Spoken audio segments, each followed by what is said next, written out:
I'm going to be completely honest with you. I went to the doctor and I was like, all right, I'm just going to get a checkup, see what's going on. The honest truth is I knew it wasn't going to be awesome. Okay. I knew the doctor wasn't going to be like, you might be surprised to hear this, but you're perfect. Like you're a perfect physical specimen, man. I knew that wasn't going to happen, but I didn't expect him to be a dick. Usually they're not. I feel like in my experience, poggers are polite, almost overly polite, where it's phony and condescending. When they go, oh, really interesting story you got there, doctors do that because you're telling them a story and doctors don't want to hear a story. Doctors want to hear this hurts not. I was over at my friend Charlie's house and we went to move the ottoman. And I mean, you can use it as a coffee table or you could use it as an ottoman. It's up to you. And your doctor's like, I want to blow my fucking brains out right now. I go in there, I sit on the exam table, which is my least favorite table to sit on in the world. This is the only table that in 30 years I've sat on where my feet don't touch the ground. So I feel like a fucking toddler waiting. Like my doctor comes in, he doesn't say hello, he doesn't say good morning. He just walks in, he points at me, which is super aggressive, you know, to start a conversation with somebody like, hey, man. You're like, hey, what's, man? And he goes, do you want something for your hair? And I go, what? And he goes, do you want something for your hair? And I go, I don't get it. And he goes, has nobody told you that your hair's falling out? I was like, damn, no. And he goes, oh, sorry. All right. All right. And then he pulls my chart out of the slot, super dramatic. So that it makes a fucking noise. He goes, wow. And I'm like, really? Wow? Is it full vol AIDS? Like, why is wow? He goes, you weigh 245? And I go like, yeah, like I knew that shit. And he goes, you weighed 230 last time you were here. Not exactly what I would call weight loss. I'm like, oh, he had a fucking roast or something? Like, what are you doing? Then he says, you know, you're the fattest patient I've seen all day. And I go, it's 9:30 in the morning. And it goes, still. He's like, you know, we ran your blood work. It turns out your muscle enzymes are through the roof. And I go, yeah, man. Like, I'm super strong. Like, how is that a problem? And he goes, they're off the charts. So I'm like, even better. I'm probably your strongest patient, man. And he goes, I don't think you understand muscle enzymes. And I go, that's true.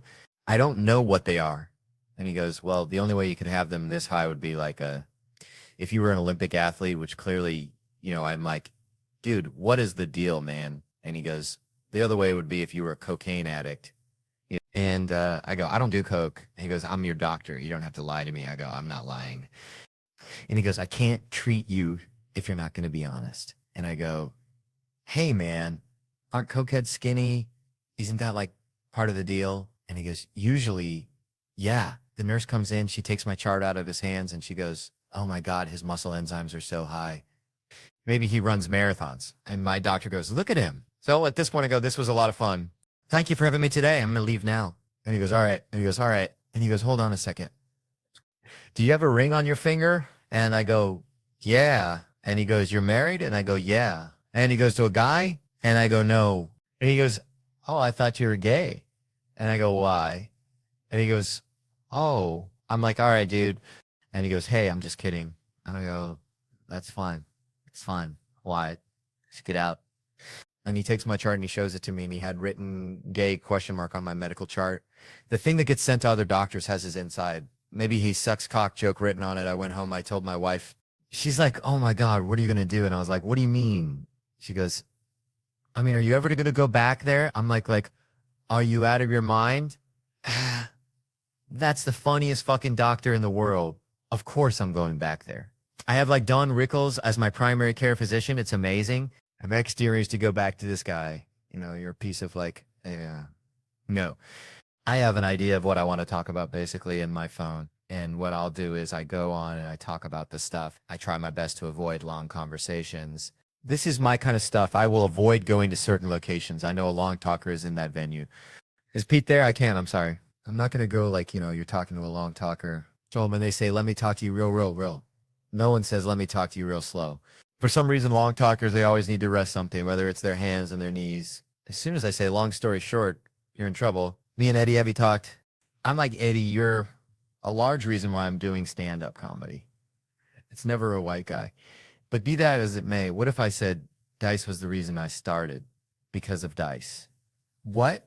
I'm talking to him and I'm like, why don't you want to do it? Because we're talking and Eddie's still funny. We want to see it.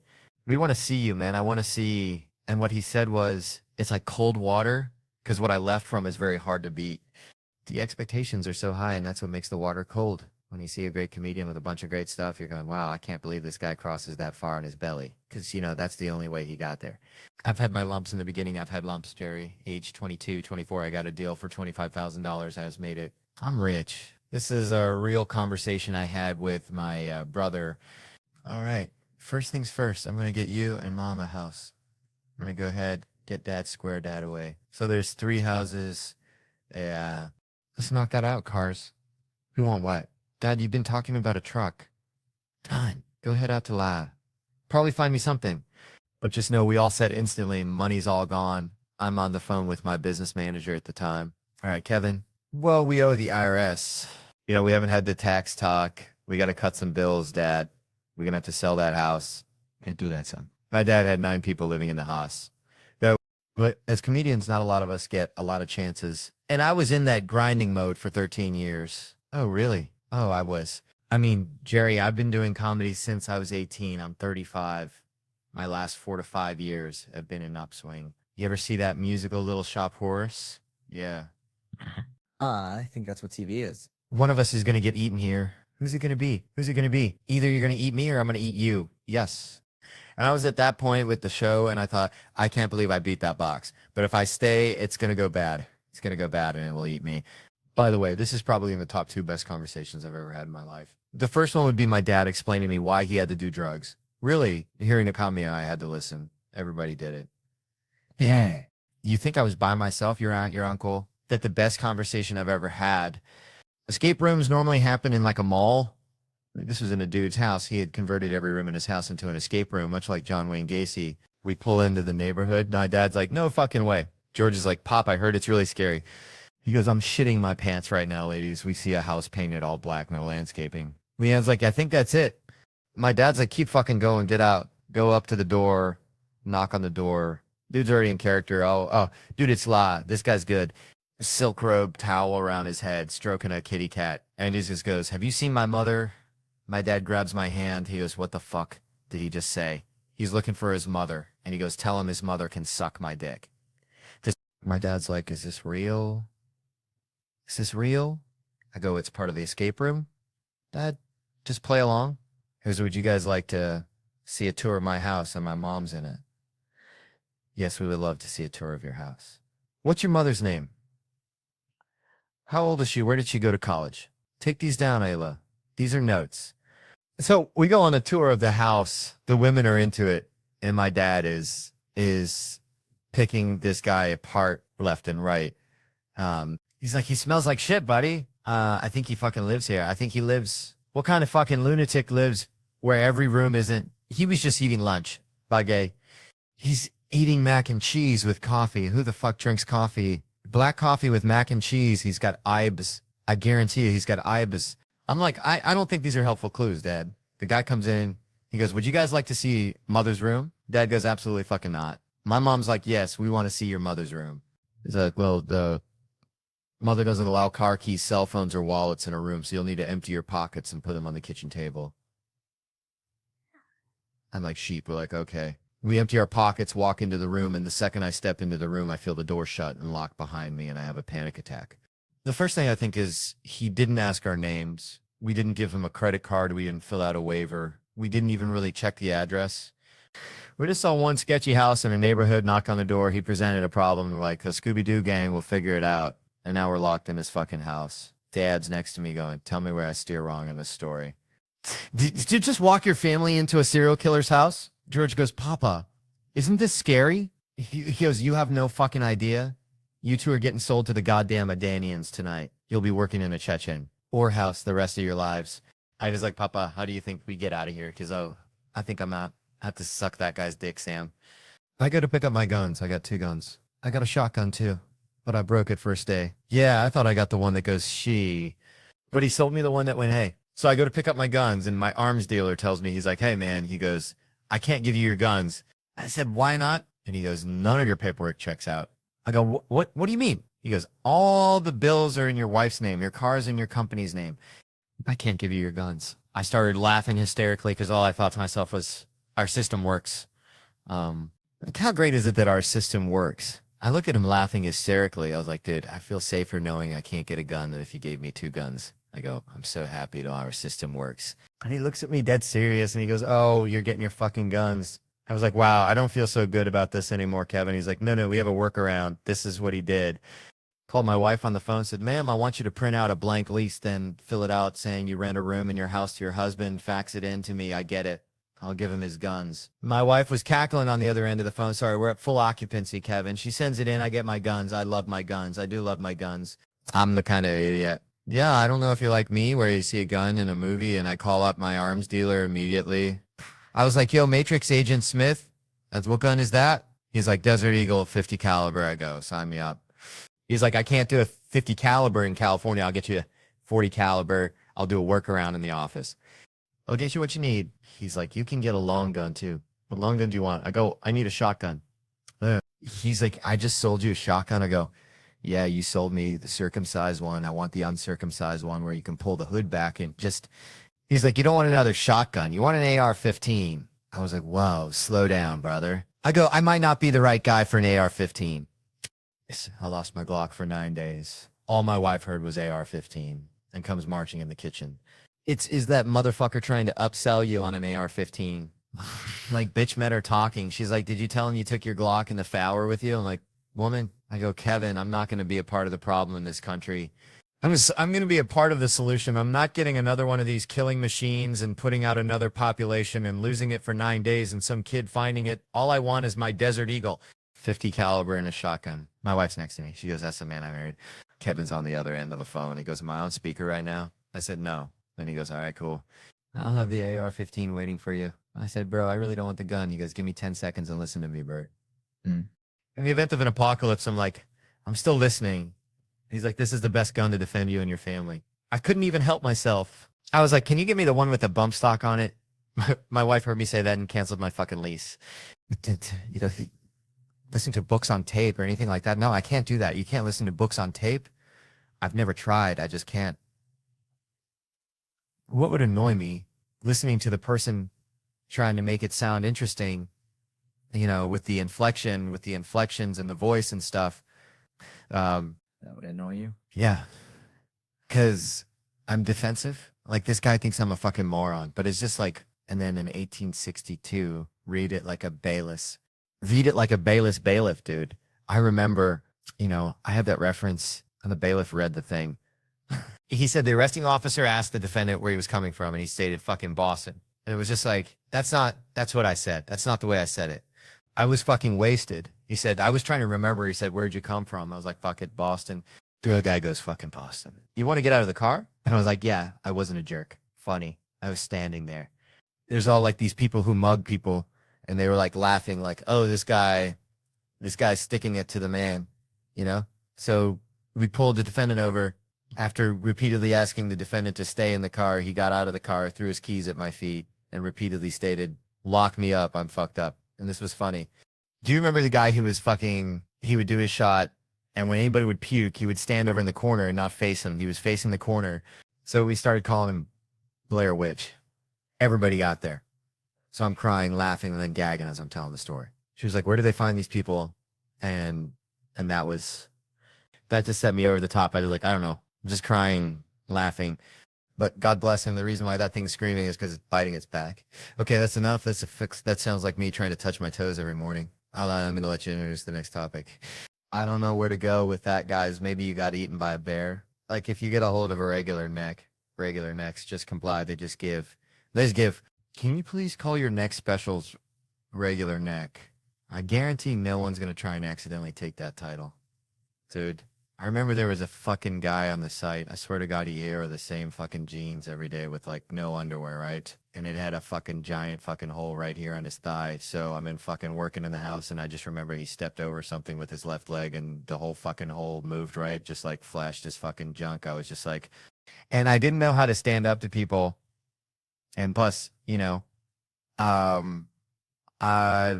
was a new guy in the thing, and I just was wanted to be like, buddy, how about you put some fucking boxers or something? So I don't got to look at your fucking jaw. And first of all, he's walking around with like a goddamn nail gun. Not like boxers could stop that, but any extra layer of clothing that you could have. This guy's literally like his fucking shit, you know, like an owl looking out of a tree, and yet it's burned into my head. I could pick his junk out of a lineup. All those people are paying to be there. That guy is making, I want to see somebody out there scalping tickets, and he does Vegas too. He does the fucking T-Mobile Arena in Vegas. I want to see the show. Picture of him up there, his eyes open or... No, smiling and shit is crazy. It's a lot of money that guy's making. I used to say he's so full of shit, he can't look at the crowd. That's why his eyes are like, are they still here? Are they still believing this shit when you're lying? Eye contact is the toughest fucking thing ever, but whatever. He's they people feel good. He's making his fuck. He's in show business. I want to see the show, though. The few times I did movies, everybody told me, you just missed it. Or fucking missed it. It all ended in 05, 06. And I started getting work in like fucking 09. They were like, oh my God, they fucking pay for John Travolta's jet fuel. He'd come in his own fucking, you know, to do like one of those Hogs movies, like riding on a motorcycle. He'd be the, okay, you got to pay for my 747. I was there like, oh, John. Goes without saying, if somebody swipes your credit card number, that's their money. So then they call you up and they just go, hey, Joe, did you buy a ham hock in fucking Vancouver at a strip club? Why?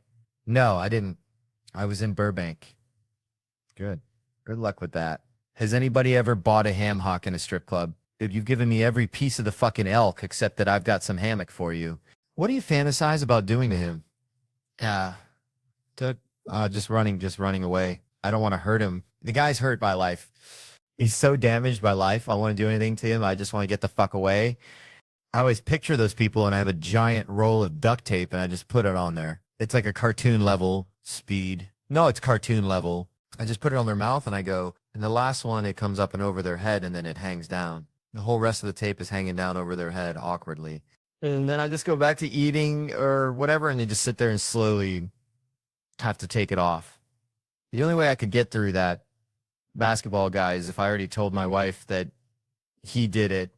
It annoyed me. And then what I would do is I would just be egging him on, going like, so why doesn't he play him? And just keep going. And then she would start kicking me under the table because she would start laughing. Hi, everyone. I'm Ivanka Trump. She's like Tracy Lord's sister in the 80s. He's got good looking kids. He does. Amazing. She's good looking too. She's amazing. Hey, good for him. Good for him. And if Bill Clinton wants to vaguely look in the direction of a beautiful woman, no, you ever meet somebody and they're so boring you feel like they poisoned you? Like you're talking to them and you're like, I feel like I'm dying right now. I think you did it. This guy's name is Craig. I met him. I made sure to get it. I'm going to remember you for the rest of my life, man. Theo. I met him at the bank. Is he a bank teller? No. Is he a security guard? Nope. What's his job? I don't know. I know. Whatever they call that guy that stands in the lobby of banks now, where like you walk in, you're like, do you work here? He's like, I think so. That guy, the lobby liaison. Well, I saw him. We made eye contact. I don't know how you work for me. If we make eye contact during the day, not at night, but during the day, out of human decency, I acknowledge you. So that's what I did. We made eye contact and I go, how you doing? And he went, and I was like, okay. Mm-hmm. So then I get to the second set of doors to walk in. And as I reach for that door, I hear you going to the bank. I go, is this still a bank? He goes, yeah. I go, I'd like to. And he goes, go for it.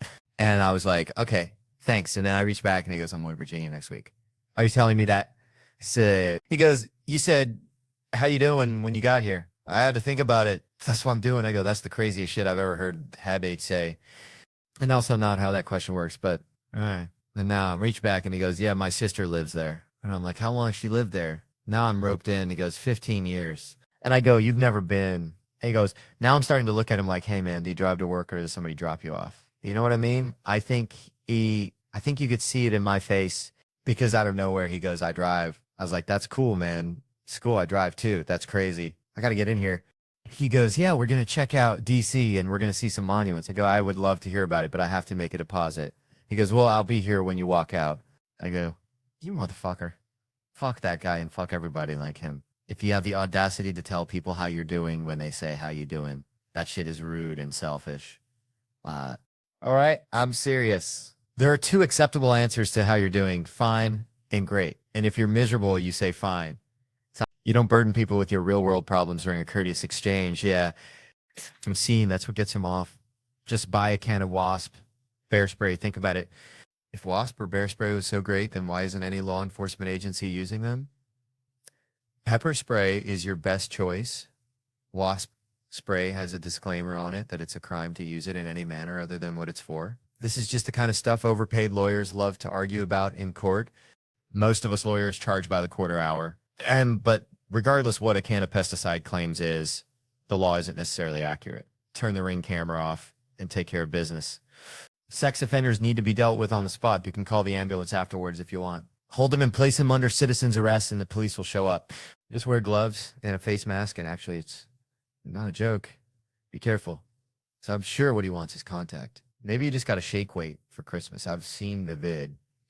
Now, if it was a tiny shake weight. I'm coming late to this discussion, so maybe someone has mentioned this, but semen is considered a biohazard, and that should get someone's attention. You can jerk off all you want, just don't do it in front of women and children.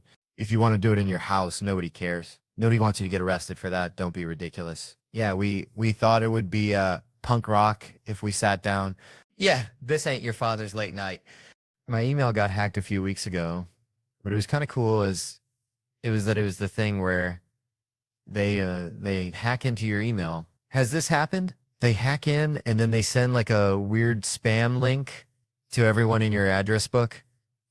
So I basically sent a spam link to everyone I know, which was kind of nice because I don't keep in touch with people. So that's my bit for the year. That is my Christmas card as far as I'm concerned. And then everyone wrote back to me to tell me I'd been hacked. So I heard from everybody. It was nice. It was like I had a baby or something. Email viruses bring people together in amazing ways. One guy I know emailed me and he said, hey, clicked on the link you sent. I don't want to buy any herbal Viagra. And he wasn't being funny. I've known him for 17 years. He's not a funny person. He's an idiot. So what I liked about that was a few things. One, he clicked on the link. Who the hell still clicks on the link when you get the spam link? And this, by the way, this was the ugliest internet link I've ever seen in my life. It had like dollar signs and swastikas and looked like a virus. I don't mean an internet virus. I mean, it looked like if HPV was a website written out. He got that in a blank email and he went, okay. And he clicked on it. He was intrigued. And then he is taken to a website that sells something called herbal Viagra. His first thought is that I am now selling herbal Viagra. But do you know what kind of offended me? It was that he thought that that's how I would sell herbal Viagra. That I would be that piss poor of a salesman, that I would just put a link in a blank email with the subject line, check this out, which I've never said before in my life. And then in the to column, I'd write everybody and I go, this speaks for itself. If I was going to email everyone I've ever met about a very shaky new business I was involved in, I would write a long, like, introduction letter before I got to the link. I would be like, dear friends and family, comedy did not work out. Also, have you ever wanted to try Viagra, but you fear the side effects of the non-herbal kind? Well, me and my Cayman Island business partners have the solution for you. Just click on the swastika below, and in seconds, you'll be taken to the world's ugliest website. I hope you can read pink on purple, as that is the layout we have chosen. Thank you. So, I didn't pause for that, but that's nice. I paused for that. That's why I pause. I turned 30 recently. I watch movies very differently because you understand, for years and years I was a child, and when I would watch an action movie, I would identify with the action hero who's trying to help people. Now, when I watch an action movie, I only identify with, like, the side characters who are off in the corner rolling their eyes. You know, the ones that are like Spider-Man, like those types. That's how I'd feel if I heard about a Spider-Man, you know. Who's my favorite action hero when I was a kid was Michael J. Fox's Marty McFly in Back to the Future. Who was my hero? I love Marty McFly.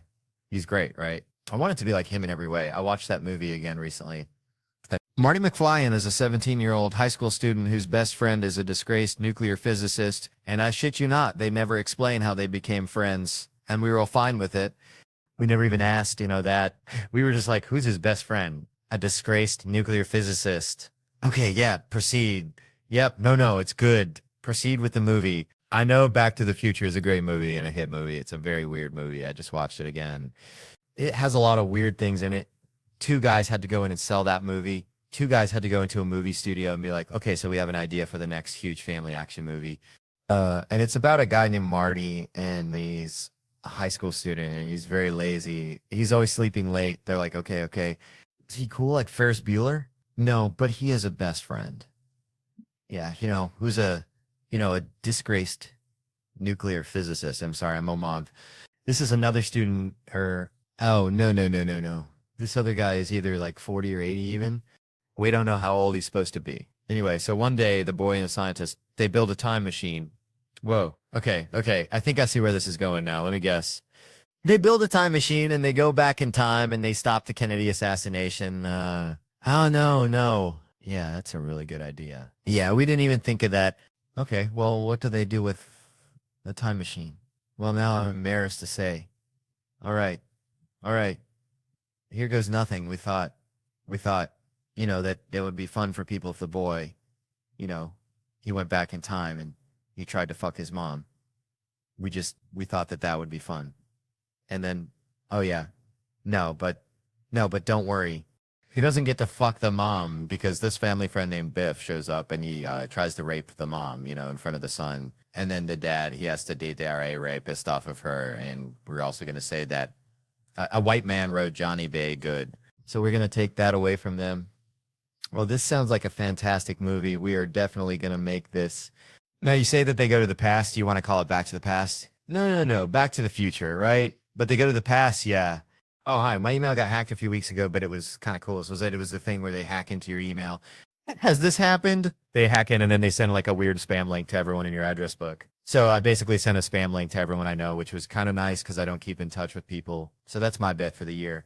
That is my Christmas card as far as I'm concerned. And then everyone wrote back to me to tell me I'd been hacked. So I heard from everybody. It was nice.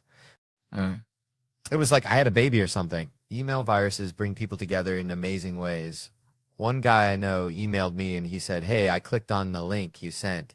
I don't want to buy any herbal Viagra. And he wasn't being funny. I've known him for 17 years. He's not a funny person. He's an idiot. So what I liked about that was a few things. One, he clicked on the link. Who the hell still clicks on the link when you get the spam link? And this, by the way, this was the ugliest internet link I've ever seen in my life. It had like dollar signs and swastikas and looked like a virus. I don't mean an internet virus. I mean, it looked like if each PV was a website written out, he got that in a blank email and he went, okay. And he clicked on it. He was intrigued. And then he is taken to a website that sells something called herbal Viagra. And his first thought is that I am now selling herbal Viagra. But do you know what kind of offended me? It was that he thought that that's how I would sell herbal Viagra. That I would be that piss poor of a salesman. That I would just put a link in a blank email with the subject line, check this out. Which I've never said before in my life. And then in the 2 column, I'd write everybody and I go, and this speaks for itself.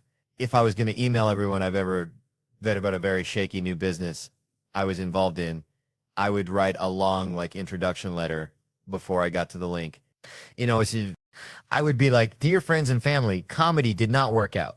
Also, have you ever wanted to try Viagra, but you fear the side effects of the non-herbal kind? Well, me and my Gaming Island business partners have the solution for you. Just click on the swastika below and in seconds you'll be taken to the world's ugliest website. I hope you can read pink on purple as that is the logo we have chosen.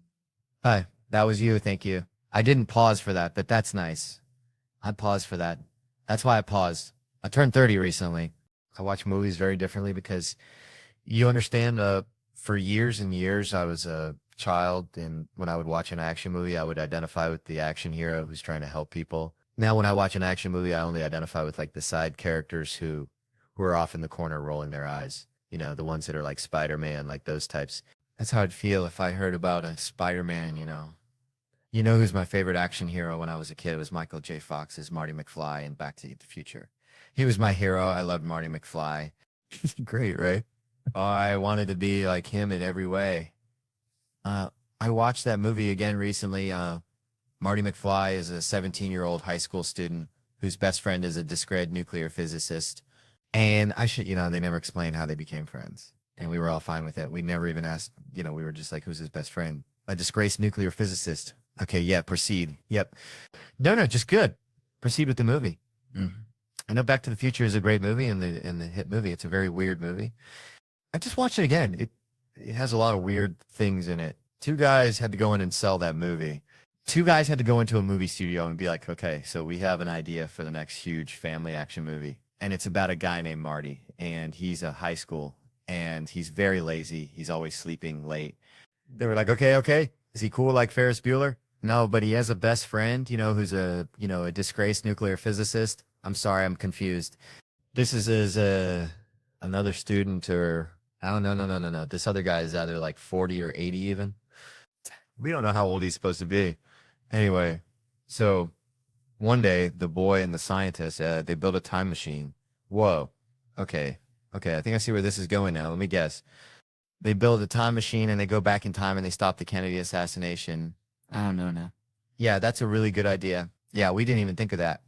Okay, well, what do they do with the time machine? Well, now I'm embarrassed to say, all right, here goes nothing. We thought, that it would be fun for people if the boy, if he went back in time and he tried to fuck his mom. We thought that that would be fun.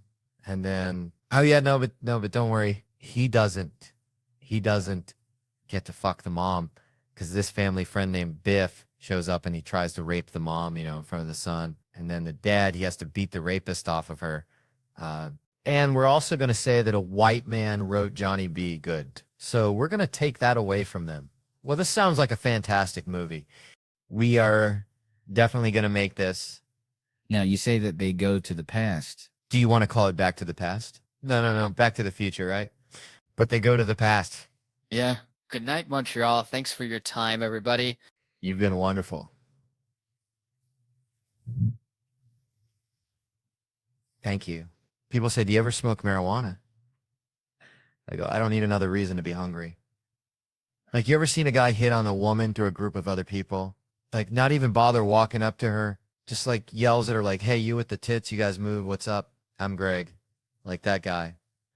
It was late. It was late. And we talked to him about it, and he was still late. And he would, even into his late 30s, would say it was the traffic and it was that he left late. Or, boy, that's a tough thing to ask somebody to say. Well, that's going to be, I just want it said to everyone. Listen, don't sugarcoat it. Like, can you imagine being at my funeral and they just said positive things and they weren't like, he kind of was like a little rotten prince. Like, you thought I was mad at you when you just telling me, no, I didn't. But now I'm worried that you're going to think, no, I was thinking you were rotten. No, I think that I was sometimes a little, I was holding in a kind of tantrum sometimes at the show, but I think we all were. It was a sleep deprivation. It's used for torture. I think that you had an ability to smoke weeds. I didn't know, like, you know what I mean? Like, I knew other people were mad at me, and I was like, is that not knowing? Yeah, which is your own, it's a credit to your restraint. But but that can be weird. Being hard to read is weird. Yeah, it can be a detriment. It could be good in business negotiations. Poker. Yeah, although I don't think I would be able to hold it in poker because I don't know what's good or out. I would just be like Jack Queen. But yeah, no, my dad told me, he said, he goes, this is the best advice I'll ever give you. If you're on a business call and you don't like what the other person is saying, let's say you don't like their offer or you don't like the decision they've reached, just say nothing. After they tell you, just stay silent. After a few seconds, they'll go, are you still there? And you go, uh-huh. And then it'll be silent again. And then they will start to backpedal and make concessions because people hate silence so much that they would rather give in than have discontinue. That's a very effective. Yes. And when he told me it, I was an adult and I thought you used that on us when we were kids. I'd call him and be like, can I see an R-rated movie? You still there? Huh. So, yes. So I would like the speeches to include my faults, and I would like someone to point out that I really enjoyed life. Like, I really liked it, and again, I'm talking in the past tense, yeah, but I'm still here. I'm glad you're still here. Thanks, man. No, genuinely, I'm glad you're here today. And I think the thing, if I was at your funeral, the thing I would have wanted is this question. If you spoke at my funeral, what would you say is the next question? Is it really? Yeah, on my fancy list, yeah. And I said this to you before. You said my eulogy to me. No, it's a piece of. I always said, like, I think one of the reasons that people are so happy for your well-deserved success is, one, that it's well-deserved, and two, all that time at SNL, you were such a fan of other people. You were so supportive of other people. And I think it meant a lot because everyone knew the minute they met you that you had sort of impeccable comedy taste. And I think that a kind word that you were very gracious with and very generous with, I think it meant a lot to a lot of people, myself included. I appreciate you saying that. And certainly my life has been a great deal richer since I met you. Yeah, mine too. You know, you also recommended me to audition, which is how I got the theater job. And you wouldn't, if you didn't want me to be a writer, I wouldn't have gotten the writing job. So you really did change my life. And well, I don't know. I heard Werner Herzog say, I don't know if people change each other's lives, but you made my life better because it was like, I liked being a comedian. It was great, but it was like picking up rocks on the ground. And then you were like, do you want to go to the moon? And it's still kind of picking up rocks, but like it's on the moon.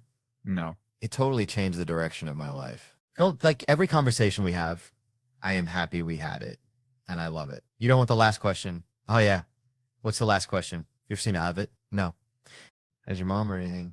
Yeah, no one. I thought about it when you were in Capable Dress, when you talked about ghosts. I thought, I don't know. I've never seen a ghost. It's been my go-to icebreaker for a while now. Yeah, normally at like that.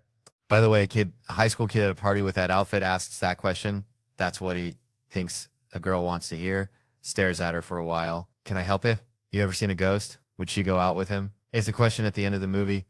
They'd be making out just for a cutaway. That's my go-to icebreaker. If I'm at a wedding and I'm sitting next to someone, I don't know, because I get put at a rando table, I will often say, have you ever seen a ghost? And people, if they have not seen a ghost, and a ghost is a dead person whose soul or spirit is now ghoulish and haunting. Ghoulish, yeah. And normally if they haven't, one of their relatives has, or like, no, but you know, my best friend's house was haunted, and it's a remarkably effective, terrible icebreaker. Sometimes I use it incorrectly. Like I'll be at a party and I don't know how to act at parties, and a group of people will be talking and I'll walk up and be like, how's everyone doing? You ever seen a ghost? And then that sounds like you are a ghost. Oh, you mean like you have now? Like, yeah, well, you have now. Yeah. Yeah, I think that's good. A place to end it. Should we end it with the cast of Sneakers again? But this time we nail it. My name is John Mulaney, and a few things about myself I should tell you. For years, I was a child, and during that time, I went to a school, right? But I was terrible in school. I was awful at it. My worst subject was math.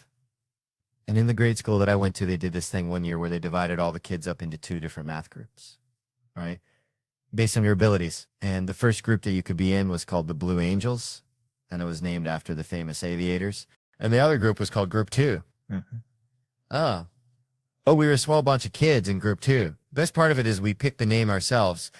The teacher was like, what are we going to call you? Group 2? And we were like, bingo, you got it right there. 4 and 5 is 12. I watch Yo Much Crime stuff. I do too many crime dramas. I love Law and Order. That is my favorite show on television. I love Law and Order. It's good. I love Law and Order because it's the same episode every single time. It's the same thing again and again. Law and Order is to the point that, like, you see the same types of characters on every Law and Order. Some of my personal favorites. There is a guy who, while being questioned by homicide detectives, will not stop unloading crates. Doesn't matter to this guy. Double rape and murder. Nah, he's going to unload that van. The detectives will show up with all these serious questions, and this guy is just like Tony Ramirez. Yeah, I remember him. Used to work here. Tuesdays, right? It's like, dude, people have died. How often are you questioned by homicide detectives? I love Law and Order, and I miss Jerry Orbach more than dead relatives of mine. He was the best. He was the best. For those of you that don't know who that is, Jerry Orbach, he was a wonderful actor. He played Detective Lenny Briscoe on Law & Order for many, many years. He's also the dad in Dirty Dancing. He's the one that put Baby in the corner. That's right. And Wes, he's a wonderful actor. But a couple years ago, he died. Now, you may know that or you may not know. I'm not lying to you, Montreal. I wouldn't do that. After Jerry Orbach died, this is absolutely true. He donated his eyes to the New York Eye Bank. He was an eye bank. He was an eye bank. He was an eye bank. So there's these signs all around New York that say Jerry Orbach gave his heart and soul to the gift of acting and the gift of sight to 2 New Yorkers. 2 New Yorkers got Jerry Orbach's eyes. Sorry.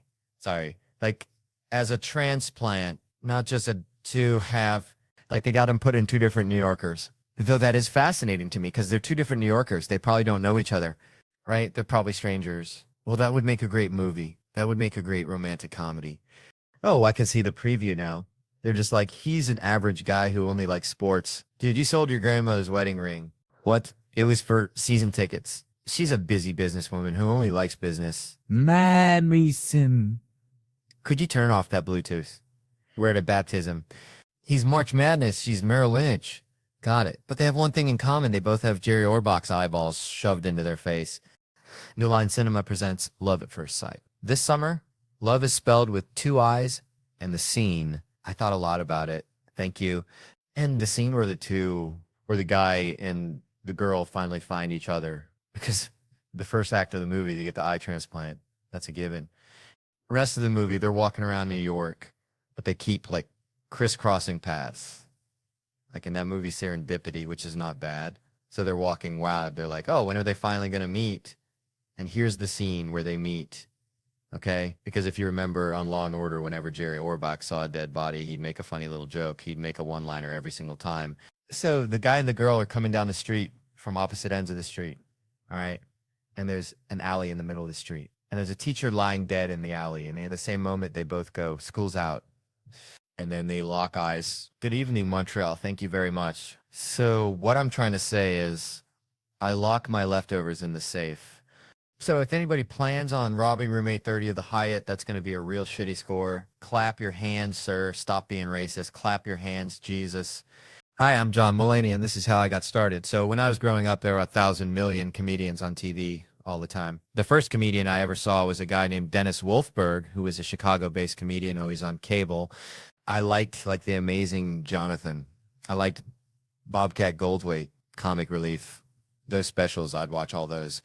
David Byrne was a big influence because when I was a kid, Stop Making Sense was very funny to me. And I also thought that I looked like him when I was a kid. So I thought if I had to dance, I would dance like him and Stop Making Sense.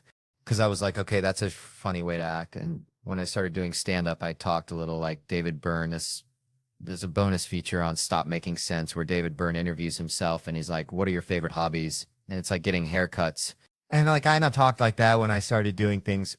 First time I was on stage like ever in life would have been in a Christmas pageant when I was 4. What did you play in Israelite? I mean, like a passerby, not a shepherd, not a wise man, not Joseph, not the innkeeper, which actually I would have liked to. Now that I think about it the most, that would be the funniest role. My wife's pregnant. Yeah, I know, but we don't have any rooms. Like 4 to 9, I was Barry Coleman, good all the time. Very funny, witty, good exit lines. Like great with adults, it started to happen right around 10 or 11, and I was starting to get introverted. I do remember my mom one day, she went, what happened to have that happy boy that used to be here? But I don't know. So 11, 12 really lost. Not lost. Just like trying a lot of things. Like I had like metal bracelets from Urban Outfitters. I was just like trying things. I didn't know how to act. And then high school, drink, smoke weed and do coke and stuff and do Ritalin. So that was like, then I could come out of my shell when I was all messed up on that. And I was funny with my friends then. And I started to feel like I am funny and I like this type of Viv. But I still would choke whenever I auditioned for a school play. And then, so I stopped drinking and doing all sorts of genuinely fun things when I was 23. And then I started to become, like when I was like 8 or 9, I felt funny in a way I hadn't in like decades. So I left college and I was a temp and I got assigned at Comedy Central. So I was actually an assistant to the head of development. And then sometimes when he was in town, I was the assistant to the president of Comedy Central. And that was really interesting because like Chappelle's show was on there. I took the call when Chappelle went missing to South Africa. They were like, you have to interrupt the meeting and tell them. And I was like, okay. And I went in and I was like, so Dave Chappelle's gone? And they're like, yeah, I know. Like, because Dave Chappelle was often 3 to 4 hours late. So they were like, we know he's late, you know? And I was like, no, let's say he's gone. And they were like, health and safety issue. And I was like, I went back to the phone. I was like, is it a health and safety issue? And they were like, yes. And I was like, it's a health and safety issue. They wanted to get season 3 of Chappelle the tapes from production. They were going to put me on a plane that day and send me to LA to get the physical tapes so that they couldn't be destroyed and fly back to New York with them. And that was like interesting, but it felt like actually like a hindrance to being a comedian. So I left that job. I wrote freelance ad copy for Tushka catalog that would sell like, you know, candles and such. And then I started going on the road with a comedian named Mike Birbiglia. I would MC for him, and then I did a college tour with him, and it was like 30 days straight. And I remember I got back from that, and I had $2,600. My rent was $600 a month. Then I got a tax refund because I'd made so little money as a temp, and it was for $2,000. So then I had $4,600 roughly, and I was like, I am so this is the greatest. I was like, I am flush and I wanted to work. So it was that type of thing where it was like, I don't need to do. It was like, but you're trying to get your career started, but you're thinking like a shut-in or a retiree. I'm like, I don't have to do a thing. I'd be like, if I got hit by a bus tomorrow, they could sign up, which by the way, didn't pay much. I could live for, however many months and be evicted. So I quit all other temp jobs and just did stand up. I read once David Byrne say that he makes things because he wants to see them. I wanted to make the John Mulaney and the Sack Lunch Bunch musical comedy children's special because I wanted to see it. They were like albums when I was a kid, like Harry Nilsson's The Point. Carole King's Really Rosie, Free to Be You and Me was a big influence. That was kind of the first jumping off point. I just felt like they were like things from weird people for children. One problem of making a variety show is that I and several people that have worked on this already worked on a variety show that exists and everything gets compared to it. So I was trying to think of any other good variety show other than the one we used to work on NBC. And there aren't many. And I realized that Sesame Street was the only other variety show as successful as the show we worked on, which was Saturday Night Live. There were multiple kids in the Sack Lunch that I identified with. Not just that they had different traits, but I could identify with them at different times in my life. The young John Mulaney wouldn't have wanted to be in this special. More like, you can't fathom how much I would have wanted to be in the special, but I think I would have tightened that at the audition. I think I would have blunted, and that's how I got started. Though it did deviate a few times and we got into some libel and slander and how much money I had in 2005. But my new special, John Mulaney and the Sack Lunch Bunch, is streaming now on Netflix, so please check it out, Sam. I want to show another... Yeah, you were posting a lot of old photos. This is you, and that's Simon Rich, and that's America Sawyer. And the three of you wrote together, and dear friends, yes, we wrote about 3 sketches together every week for 3 years. We were the closest of friends, and we would all sit. The 3 of us would sit in a room writing filthy sketches all night long, and you would kind of check in and be like, what are you guys doing? Yeah. And you did a piece of it and be like, no, I don't like it.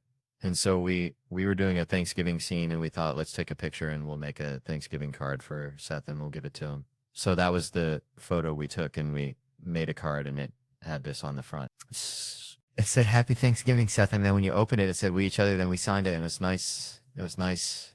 Yeah. Another SNL sketcher in is a writer we both love wrote. This is drag drama. Thrill of a lifetime. Yes. James Anderson. How would you describe James Anderson? So for those who aren't lucky enough to know him, don't be distracted by this photo. But James Anderson is the writer who wrote this sketch, Drag Brunch, and is the funniest person in the world and that any of us have ever worked with yet. Absolutely. Consistently funny week after week. And he's been working at SNL since, I think, 2 yes, and would come into the rewrite room not knowing what anyone was pitching on and pitch a joke that would work worth in anything. He would walk in and say, like, why doesn't she just go, I want a Pepsi? And he'd be like, all right, we'll put that in. So just like Funny Bones. And he wrote a sketch called Drag Brunch. And I said to him, it is a thrill in my life to be in a sketch that you wrote. And it was fantastic. And I got to wear heels on concrete, which is fun. Do your shins still hurt from wearing? Oh, we figured it out good. Me and the wonderful costume department, we judge based. I have a tear in my hip, too, so we're factoring that in. Got it. How high the heels could be walking on concrete, never having done it before. Super nervous. All those things went in. We went with a low heel. Oh, wow. Do you have a greater appreciation for those in drag for how hard it was? I have a greater appreciation for those shoes and for all the times I've been like, come on, let's get the cab. Yeah. Come on. The Uber's here. I feel like watching me walk in real time. It was like when a cow's born a calf, I guess a calf. They're called calves. They're called calves at first. This is a sketch you wrote. You in college, you wrote this years ago, yeah. And you didn't pick it. You were the head of writing. I was the head of writing. But I remember saying, I'm like, save it for when he comes back. I'll wait till one of these writers and probably hosts. You were a Les Mis fan as a child. So I should point out, this sketch is called Diner Lobster. Yes. And it was to the Les Mis soundtrack, yes. It was about a diner that serves lobster, as some in New York do. Someone finally orders the lobster, and we bring out the lobster. Who's Keenan playing? A Gene Valjean type. He's facing death. He's lived in the diner for 40 years. And the only music to accompany that is Les Miserables. So what we did was we wrote it by listening to the Les Mis soundtrack. And we changed the words of the songs and we made them about being a lobster. That's sketch writing. And that was at the table in 2010. I remember it was done and it wasn't like you were mad, but everyone was just like, as.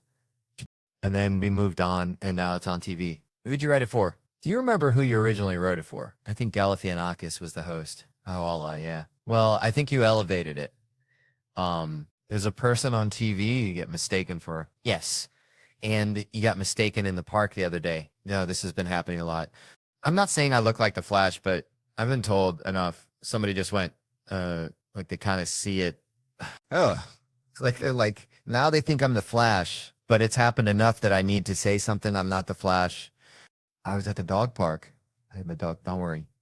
And I see this woman, older woman, and a little boy are walking along the gate of the dog park. And the boy's jumping up to look over the gate. And he's jumping up and he goes, Flash, Flash, Flash. Like he had a little accent from like old Europe.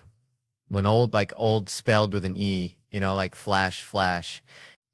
And his companion, the grandmother, whatever, he says, you are the Flash. And I said, no, I'm not the Flash. You know, and it keeps going, Flash, Flash. And she goes, are you sure you're not the Flash? And I said, it happens from time to time. I'm not the Flash. At that second, someone walked up who recognized me from stand-up comedy and said, hey, I'm a big fan. And I went, thank you very much. And they walked away. And then I locked eyes with the grandmother and she was so mad. And she looked at me and she said, no, you are not the Flash.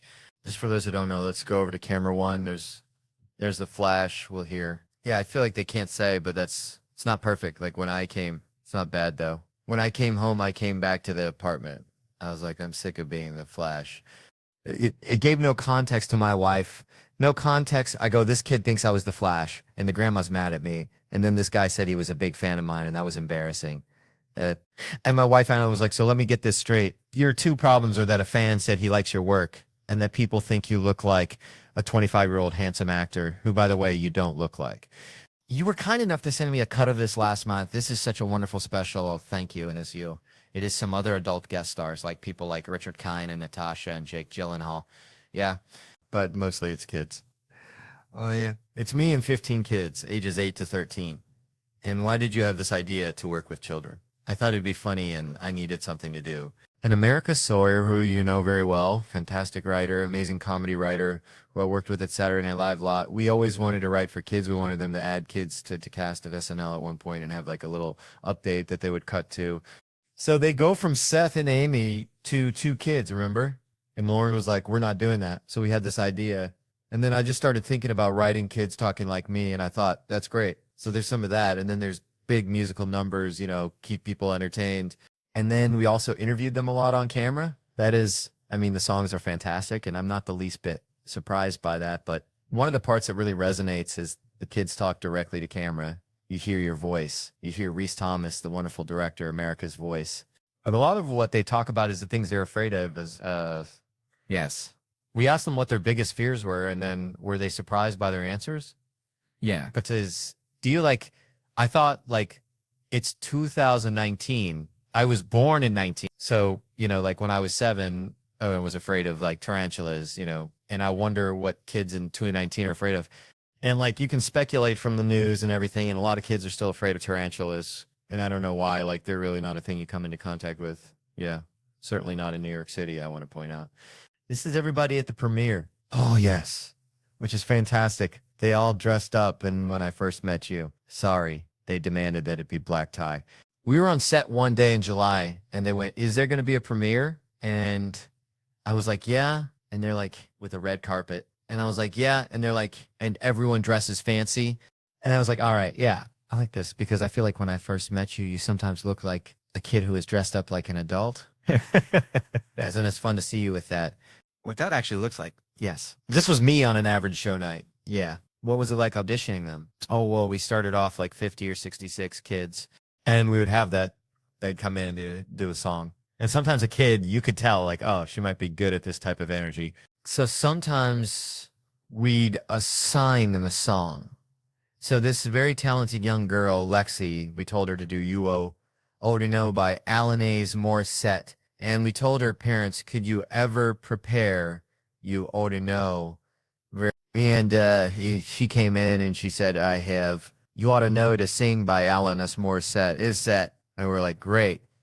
And she's like, but just the appropriate parts. And I was like, what? And she's like, just the appropriate parts. And I was like, well, yeah, don't. Yeah, you forgot.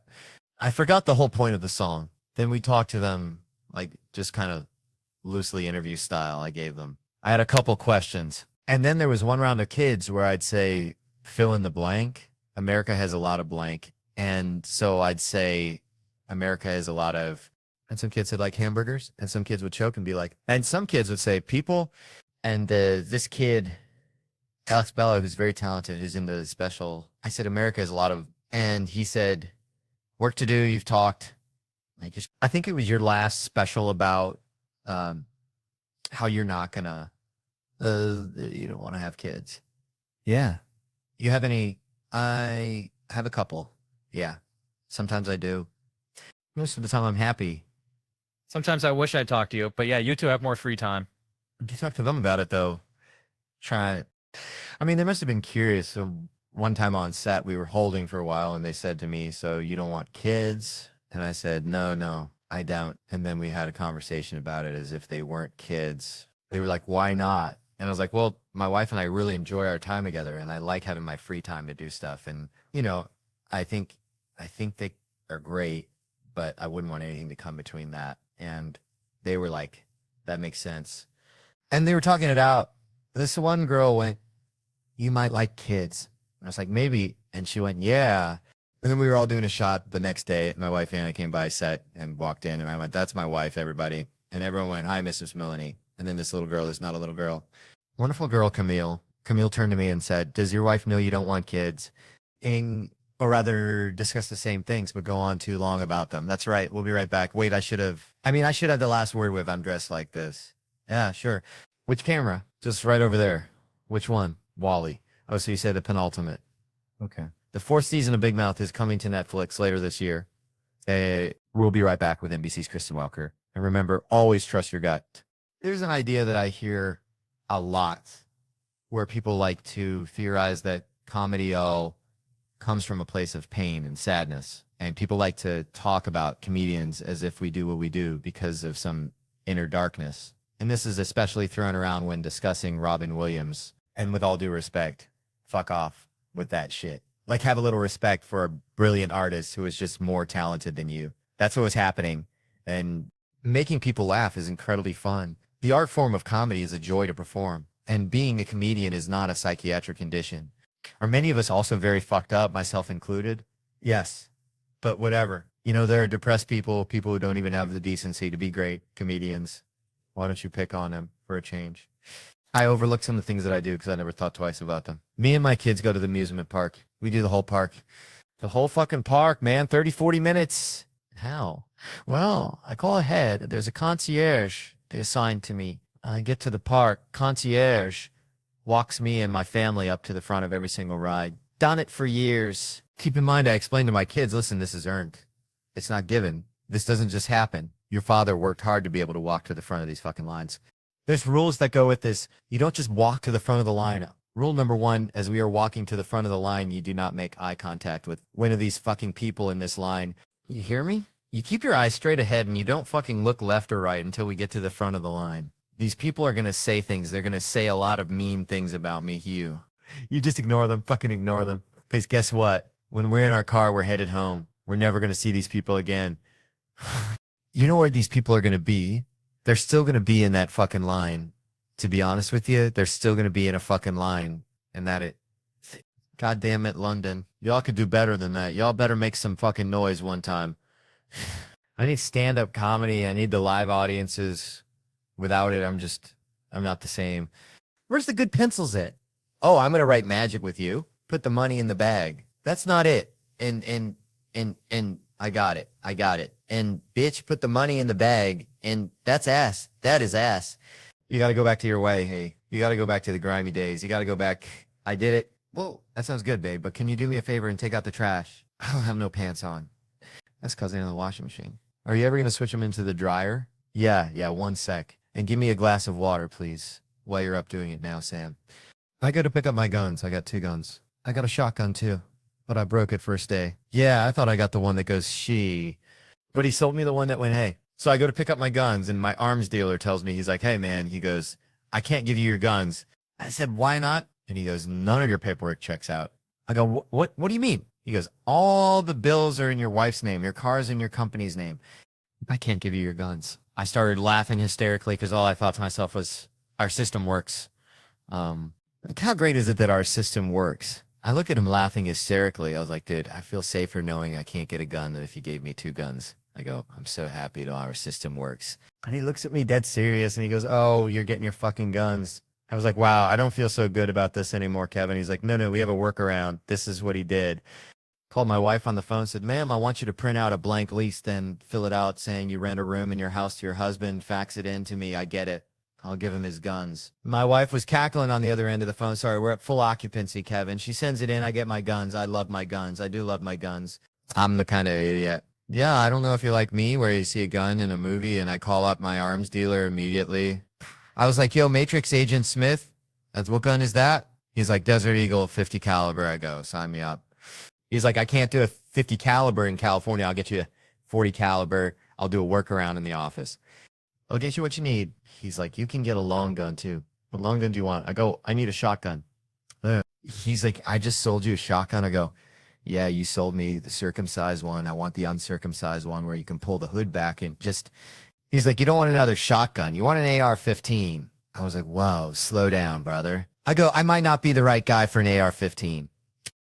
I lost my Glock for 9 days. All my wife heard was AR-15 and comes marching in the kitchen. Is that motherfucker trying to upsell you on an AR-15?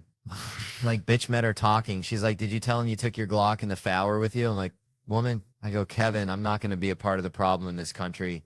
I'm going to be a part of the solution. I'm not getting another one of these killing machines and putting out another population and losing it for 9 days and some kid finding it. All I want is my Desert Eagle, 50 caliber and a shotgun. My wife's next to me. She goes, that's the man I married.